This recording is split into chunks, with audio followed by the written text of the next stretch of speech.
Hola, es un placer tenerte aquí. Antes de comenzar, suscríbete al canal y dale like al vídeo. Me llamo Clara Jiménez y hace 42 años nací bajo el cielo cambiante de Alcalá de Henares, un lugar que parece quieto por fuera, pero donde las emociones humanas laten con la fuerza de una tormenta. Doy clases de literatura en un instituto secundario y cada día intento que mis alumnos descubran el poder de las palabras, aunque a veces siento que son mis propios silencios los que más hablan. Vivo en una casa modesta a unos 20 minutos del centro, rodeada de vecinos que sonríen sin saber lo que escondo detrás de los ojos. No tengo hijos, pero siempre pensé que algún día los tendría, a veces aún imagino sus risas en habitaciones que nunca existieron. Mi vida podría parecer tranquila, incluso aburrida, pero he aprendido que la calma muchas veces solo disfraza el caos. Porque detrás de mi nombre y de esta ciudad, hay una historia que nadie conoce, y que está a punto de estallar. Estoy casada con Javier desde hace 15 años, un ingeniero civil meticuloso, de mirada tranquila y manos firmes, que siempre supo cómo calmar mis tormentas. Durante mucho tiempo pensé que éramos un equipo invencible, de esos que envejecen juntos sin hacerse preguntas dolorosas. Compartíamos cenas silenciosas, viajes breves y rutinas que daban una falsa sensación de seguridad. Nunca tuvimos hijos, y aunque al principio lo intentamos, después dejamos de hablar del tema. Aún así, creía que nuestro amor bastaba, hasta que dejó de ser suficiente. La casa en Guadalajara fue un sueño compartido, una escapada para los fines de semana donde imaginábamos plantar lavanda, leer en la terraza y envejecer entre árboles.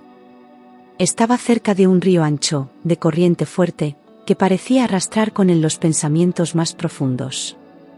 Al principio me ilusionaba cada viaje, decorábamos juntos, pintábamos paredes, hacíamos planes. Yo veía ese lugar como nuestro refugio, el rincón donde la vida adquiría otro ritmo. Pero con el tiempo, algo allí dejó de sentirse mío. Fue de forma sutil al principio, un sábado que él dijo necesitar estar solo, un domingo que prefería no venir conmigo porque tenía que pensar. Decía que el trabajo lo tenía al límite y que estar en el campo lo ayudaba a desconectar, a recargar energías. No lo cuestioné, porque siempre fue un hombre reservado y pensé que respetar su espacio era una forma de amarle. Pero cada vez sus escapadas se volvieron más frecuentes y más largas. Y yo, sin saberlo, comencé a quedarme sola también por dentro. Al principio no sospeché nada, me convencía de que todos necesitamos respirar lejos de los demás de vez en cuando. Pero algo en su mirada cambió, ya no me sostenía los ojos al hablar, y cuando sonaba su móvil, salía de la habitación para contestar. Empezó a llevarse una maleta cada vez que se iba, y la dejaba en el maletero aunque solo fuera por una noche. Su ropa olía a perfumes distintos al regresar, fragancias que no eran ni suyas ni mías. Y entonces, la inquietud dejó de ser un susurro para convertirse en una alarma constante. Decía que iba por reformas en la casa, aunque no había obreros ni facturas que lo demostraran. Hablaba de reuniones de trabajo en Guadalajara, aunque su empresa estaba en Madrid. Un fin de semana me dijo que necesitaba dormir lejos del ruido para poder descansar bien, como si nuestro hogar fuera una estación de tren. Cada excusa venía con una sonrisa ensayada y unos besos que ya no tocaban mi piel. Y cada mentira me dejaba una herida más difícil de ignorar. Una noche me sorprendí buscando su nombre en internet, como si pudiera encontrar allí la verdad que me negaba en persona. Empecé a revisar sus redes sociales, sus recibos, incluso sus mensajes cuando dejaba el móvil sin bloquear. Nada era concluyente, pero todo era sospechoso, llamadas sin registrar, pagos en restaurantes donde nunca habíamos estado juntos, silencios que antes no existían. Me sentía paranoica, pero también cada vez más segura de que algo oscuro se escondía entre nosotros. Y esa semilla envenenada ya no podía arrancarse. No podía vivir más en esa incertidumbre, así que un día, cuando él anunció que iba solo a la casa de campo, supe que era el momento de actuar. Le sonreí, le deseé un buen viaje y lo abracé con ternura, como si no estuviera a punto de traicionarle. Pero en realidad, ya lo había decidido, lo seguiría en secreto, necesitaba ver con mis propios ojos lo que él me ocultaba. La duda me había estado devorando durante meses, y ya no podía seguir siendo espectadora de mi propia vida. Tenía que convertirme en testigo de la verdad. Ese viernes le dije que tenía una reunión con padres en el instituto, algo que él aceptó sin sospechar nada. Preparé todo en silencio, el coche lleno de gasolina, el móvil cargado, una muda de ropa por si necesitaba quedarme fuera. Esperé a que saliera de casa, conté hasta 100, y luego lo seguí a una distancia prudente. Mi corazón latía como si fuera a estallar, las manos me sudaban, pero la decisión ya no tenía vuelta atrás. Ese día, Clara Jiménez dejó de ser ingenua. Conduje detrás de él durante más de una hora, sin perderle de vista pero manteniéndome lo bastante lejos para no levantar sospechas. El camino hacia Guadalajara me resultaba familiar, pero nunca había sentido esa tensión en el pecho cada vez que él giraba en una curva. Sus movimientos eran seguros, decididos, como si llevara haciéndolo cientos de veces. No miraba atrás, no dudaba, como si su doble vida tuviera una rutina propia. Cuando vi que tomaba el desvío hacia nuestra casa, supe que la verdad estaba cerca. Antes de entrar en el terreno, aparqué mi coche varios kilómetros más atrás, oculto entre unos árboles. Me bajé con cuidado, llevándome solo lo necesario, mi móvil, una libreta pequeña y una linterna. Caminé por un sendero paralelo que solíamos recorrer juntos, aunque ahora cada paso me alejaba más de la mujer que había sido. Evité pisar ramas secas, contuve la respiración al oír cualquier sonido. Solo quería observar sin ser vista, y lo que descubrí superaría cualquier sospecha. Avancé entre los árboles hasta encontrar una posición desde donde podía ver la casa sin ser detectada, con el corazón latiéndome en los oídos y los nervios tensos como cuerdas. Me agaché detrás de unos matorrales, conteniendo la respiración cada vez que una rama crujía bajo mis pies. La casa parecía vacía, silenciosa, como si el tiempo se hubiera detenido alrededor de ella. Esperé largos minutos hasta que vi la puerta abrirse y a Javier salir, ajeno a mi presencia. Sus pasos eran firmes, como si supiera exactamente qué debía hacer. Javier salió con una maleta negra en la mano, pesada, de ruedas grandes, que arrastraba con dificultad por el sendero de tierra. No miraba alrededor, no titubeaba, su rostro era una máscara de concentración contenida. Yo sabía perfectamente que esa maleta no estaba en casa esa mañana, que algo había llevado allí para deshacerse de ello. Sentí una punzada de miedo atravesarme el pecho, como si mi cuerpo ya supiera que lo que iba a descubrir no era soportable. Y aún así, no me moví. Lo seguí a distancia, sin hacer ruido, mientras él caminaba en línea recta hacia el río, el mismo donde solíamos mojarnos los pies los veranos de hace años. La maleta golpeaba las piedras del camino con un ruido seco, siniestro, que parecía marcar el ritmo de mi angustia. Cuando llegó a la orilla, miró alrededor brevemente, como asegurándose de que nadie lo viera. Yo me agaché aún más, casi enterrada en el suelo, sintiendo como la adrenalina me hacía temblar las piernas. Y entonces, lo vi actuar. Sin dudarlo, levantó la maleta con ambas manos y la lanzó al agua con toda su fuerza, como si llevara dentro algo que le pesara más que el propio cuerpo. El impacto contra la superficie fue sordo, brutal, y durante unos segundos la maleta flotó, girando lentamente. Javier la observó sin moverse, sin una pizca de emoción en su rostro, como si acabara de tirar un objeto inservible. El río empezó a arrastrarla hacia el centro, pero él no apartó la mirada. Yo no podía creer lo que estaba viendo. Se quedó allí, inmóvil, con los brazos colgando a los lados, como si acabara de terminar una tarea pendiente. No había culpa en su rostro, ni remordimiento, ni duda, solo esa serenidad perturbadora que me heló la sangre. Durante un instante me pareció que incluso sonreía, una curva apenas perceptible en sus labios. Luego, sin más, se dio media vuelta y comenzó a caminar de regreso, como si nada hubiera pasado. Yo seguía paralizada, sabiendo que acababa de presenciar algo que me cambiaría para siempre. Javier volvió al coche con paso tranquilo, sin mirar atrás, y lo puso en marcha sin prisa, alejándose por el mismo camino por donde había venido. Esperé varios minutos para asegurarme de que no regresaba, mientras el sonido del motor se perdía en la distancia. El silencio volvió a adueñarse del lugar, pero ya no era un silencio pacífico, era denso, cargado de algo siniestro. Me incorporé lentamente, sintiendo que el cuerpo me pesaba como plomo. Algo me decía que no podía marcharme sin saber qué había dentro de esa maleta. Cuando creí que todo había terminado, un ruido apagado emergió del río, un sonido leve, metálico, casi infantil.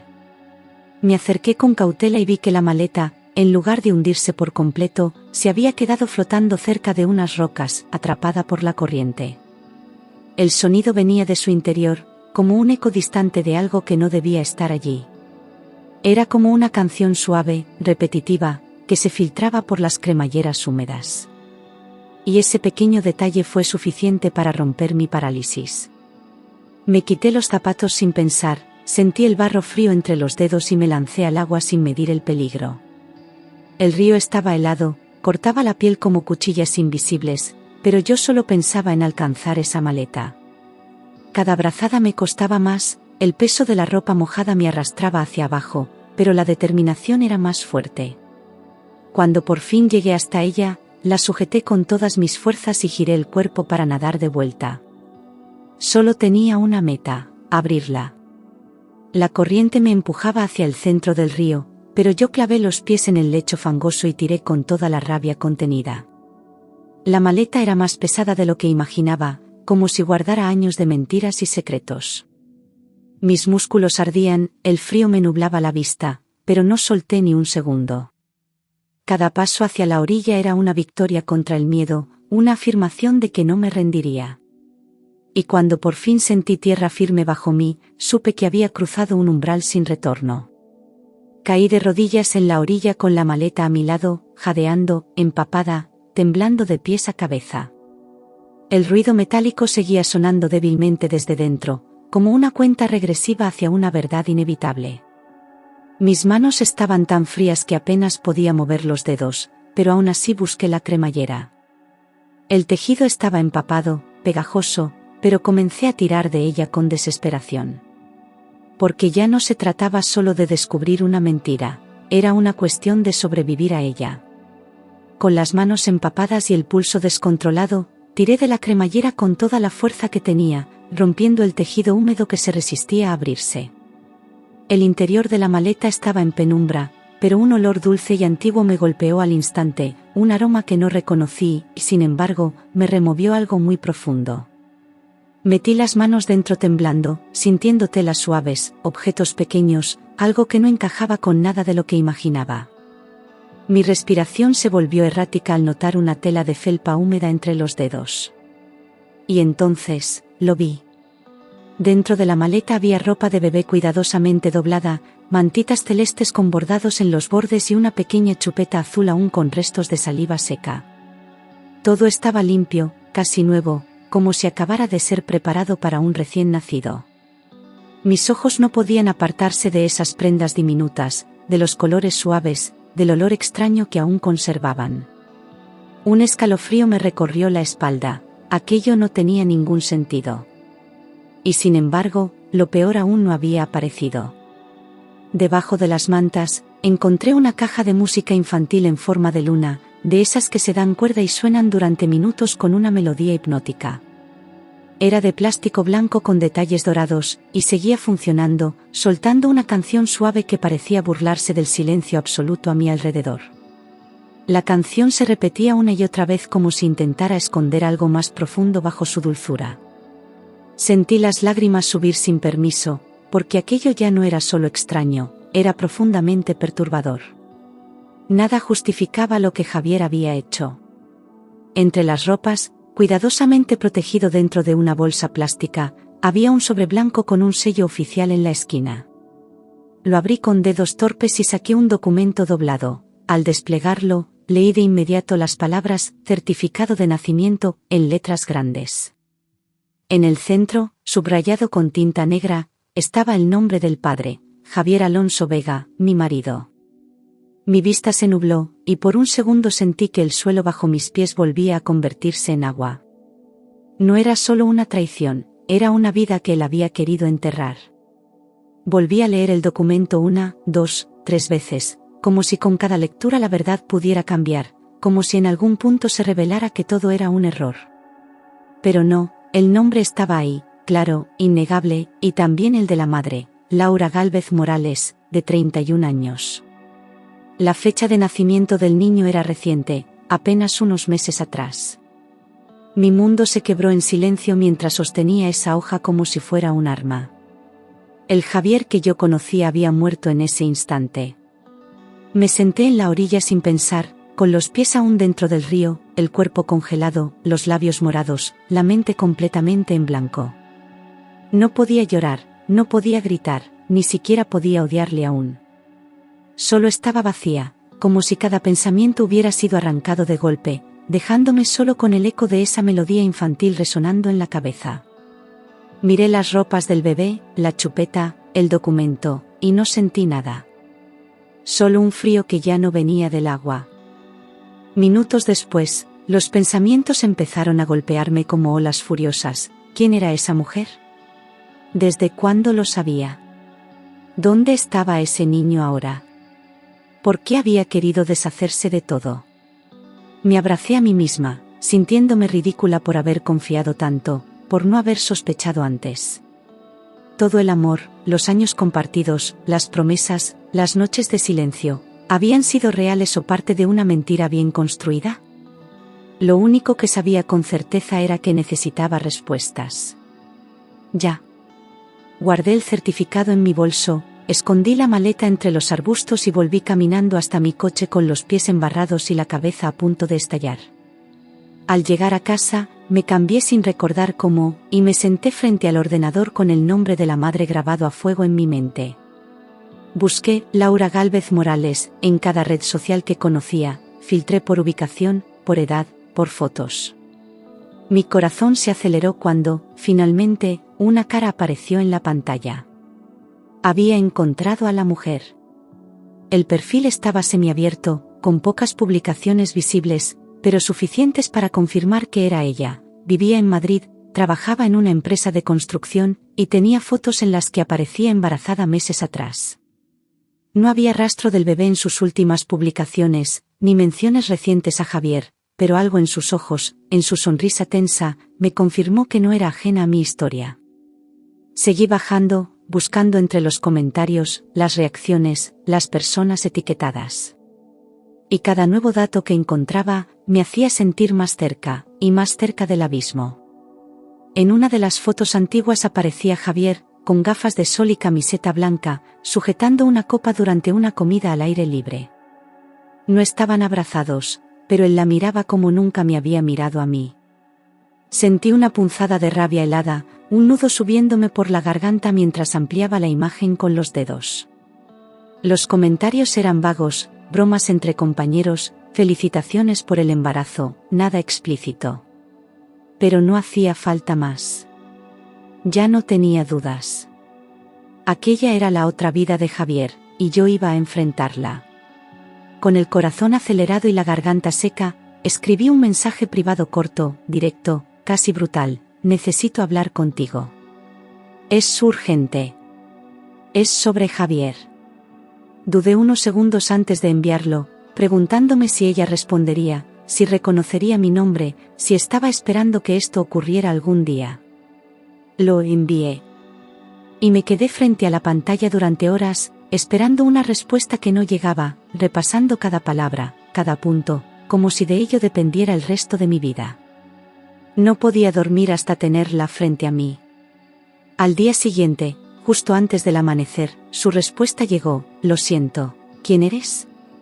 Contesté sin rodeos: soy la esposa de Javier. Sé todo. Solo quiero hablar. Esta vez su silencio fue más breve. Me escribió que necesitaba pensar, que no sabía si era buena idea, que todo era demasiado. Pero al final, después de casi una hora de mensajes intermitentes, accedió a verme. Quedamos esa misma tarde, en una cafetería discreta del centro. Llovía con fuerza cuando llegué, como si el cielo también quisiera liberar todo lo que yo llevaba dentro. Me senté junto a la ventana y esperé, viendo cómo la gente corría bajo los paraguas, ajenos a la tormenta que yo vivía por dentro. Laura entró con paso tímido, mojada, con la cara pálida y los ojos rojos de haber llorado. Nos miramos en silencio durante varios segundos antes de que ella se sentara frente a mí. No hizo falta presentarse. Ambas sabíamos exactamente quiénes éramos. Empezó a hablar con la voz temblorosa, sin mirarme a los ojos, contándome que conocía perfectamente a Javier desde hacía tiempo, que habían trabajado juntos en varios proyectos. Me dijo que él fue amable desde el principio, atento, diferente de los demás hombres. Poco a poco, las comidas de trabajo se convirtieron en cenas, y las llamadas laborales en mensajes nocturnos. No era mi intención enamorarme, susurró. Pero lo hizo. Y Javier también le prometió cosas que jamás me había prometido a mí. Según sus palabras, llevaban más de un año viéndose a escondidas, encontrándose en hoteles, en la misma casa de campo que él construyó conmigo. Me describió rincones que yo misma había decorado, muebles que elegimos juntos, y no supe si llorar o romper la taza entre mis manos. Me dijo que él le hablaba de sus frustraciones, de un matrimonio frío, vacío, sin amor. Cada palabra era un puñal. Y sin embargo, seguía escuchándola, porque necesitaba llegar hasta el final. Laura se quedó embarazada a los 6 meses de relación, y según ella, fue un accidente que lo cambió todo. Me contó que al principio Javier pareció asustado, que no lo esperaba, pero que luego le dijo que lo aceptaría, que estaría con ella, que se haría cargo del niño. Le prometió que dejaría todo para empezar una nueva vida. Le compró cosas, le habló de nombres, de futuros posibles. Y por un momento, ella creyó que todo era verdad. Sabía que él estaba casado, que yo existía, pero me confesó que se convenció de que Javier me dejaría pronto, que su relación conmigo era una mera formalidad. Quería creer que el amor lo justificaba, dijo, con lágrimas cayéndole por las mejillas. La escuchaba sin interrumpir, conteniendo el temblor en mis labios, el grito en mi garganta. No necesitaba su remordimiento, pero al menos estaba diciendo la verdad. Y eso, por cruel que fuera, me daba algo sólido donde apoyarme. Me pidió perdón sin levantar la mirada, con una sinceridad que me desarmó, porque no era fingida, ni dramática, solo humana. No quise hacerte daño, de verdad. Solo me dejé llevar por alguien que prometía demasiado, murmuró, con las manos entrelazadas sobre la mesa. No supe qué decir. No era una pelea, no era una confrontación, era el naufragio silencioso de dos mujeres que habían amado al mismo hombre por razones distintas. Y que ahora compartían la misma herida. Entonces me confesó que todo se había roto el día que él perdió el control. Me miró a los ojos por primera vez y dijo, la última vez que lo vi, gritó como un loco, me dio miedo. Javier había ido a su casa tras varias semanas de silencio, furioso, alterado, acusándola de haberlo arruinado todo. Le dijo que el niño era un error, que ella no había entendido nada, que nunca iba a dejar a su esposa, que se fuera lejos. Y después, le quitó las cosas del bebé. Laura me lo dijo con un hilo de voz, me arrebató la bolsa con la ropa, la maleta, y dijo que no quería volver a ver ni una foto de ese crío. No podía mirarla mientras hablaba. Javier, el hombre con quien dormí durante 15 años, había tratado así a su propio hijo. Me sentí sucia, traicionada, culpable incluso por haber compartido mi vida con alguien capaz de tanta crueldad. Dijo que iba a tirarlo todo, al río. Y entonces supe que lo que vi aquel día fue aún más grave de lo que imaginé.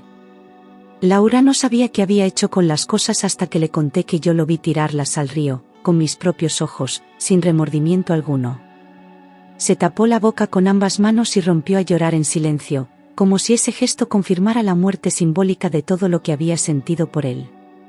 Nos quedamos las dos allí, frente a una taza fría de café, sin saber cómo continuar.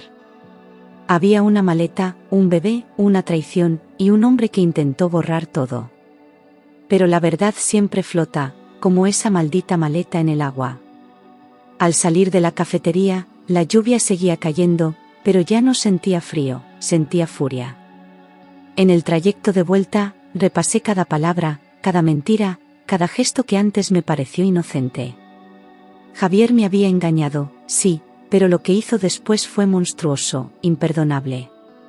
No se trataba solo de infidelidad, sino de cobardía, de abandono, de violencia emocional. Y por primera vez en mucho tiempo, supe con claridad lo que tenía que hacer. Volví a casa con los ojos ardiendo, con las manos crispadas sobre el volante y la respiración entrecortada. Entré como un torbellino, sin saludar a nadie, sin quitarme el abrigo siquiera.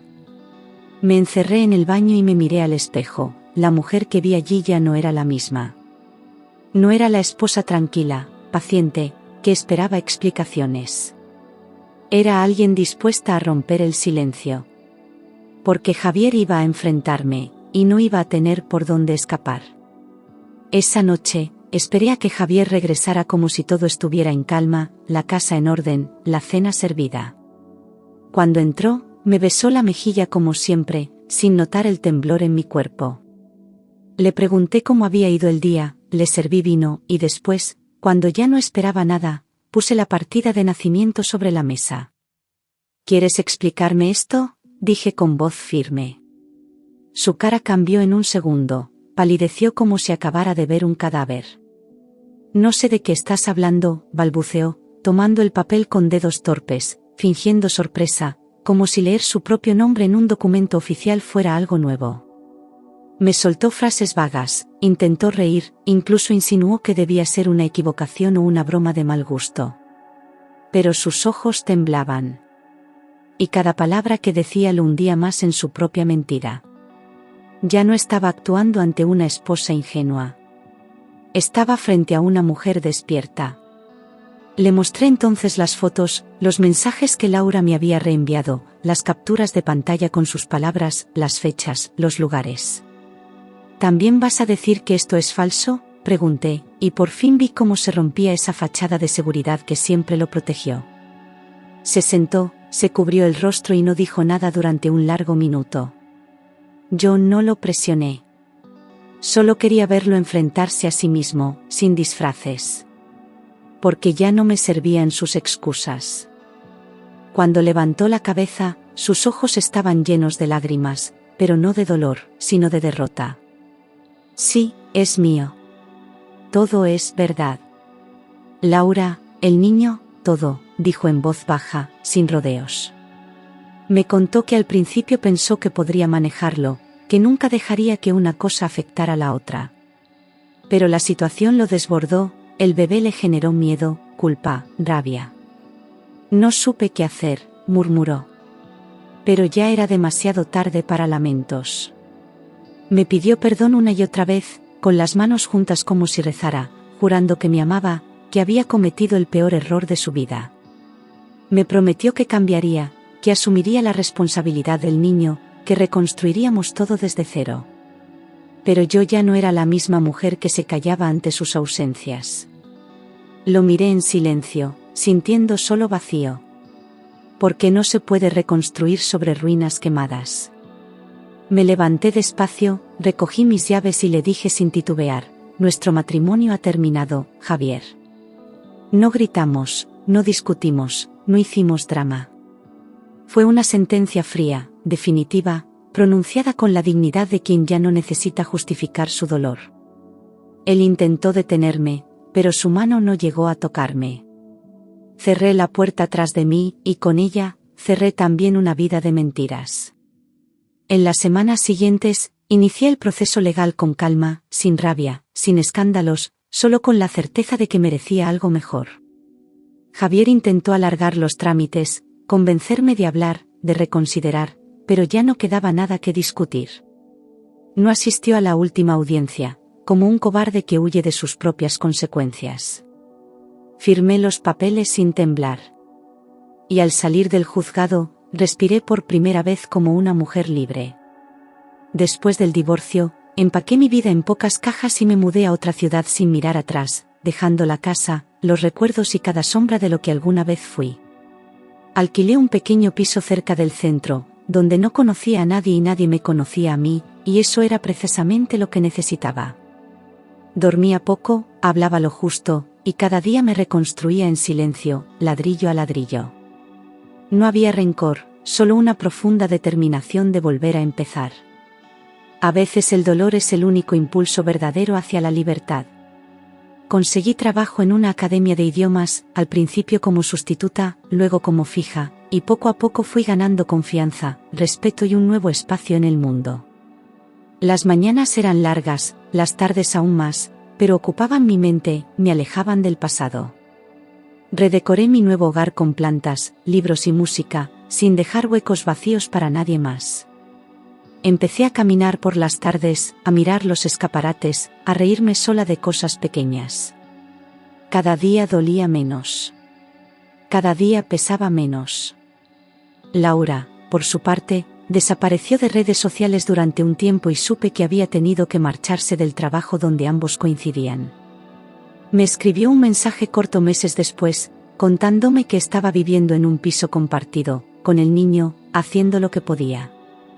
Nunca volvió a pedirme perdón, ni lo necesitaba.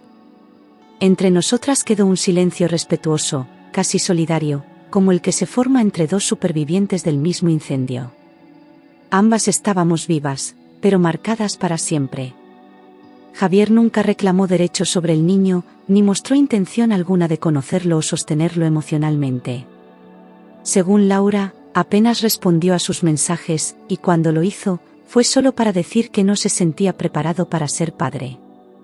No pidió fotos, no preguntó por su salud, no ofreció ayuda económica. Se borró por completo, como si el bebé fuera un error que podía eliminar con la distancia. Y eso, más que su traición hacia mí, fue lo que confirmó su verdadera esencia. Laura tuvo que aceptar un trabajo con la mitad del sueldo, en una tienda de barrio, haciendo turnos interminables para poder pagar la guardería. Me la crucé una vez por casualidad, meses después, empujando un cochecito con ojeras profundas y una mirada cansada, pero serena. No hablamos.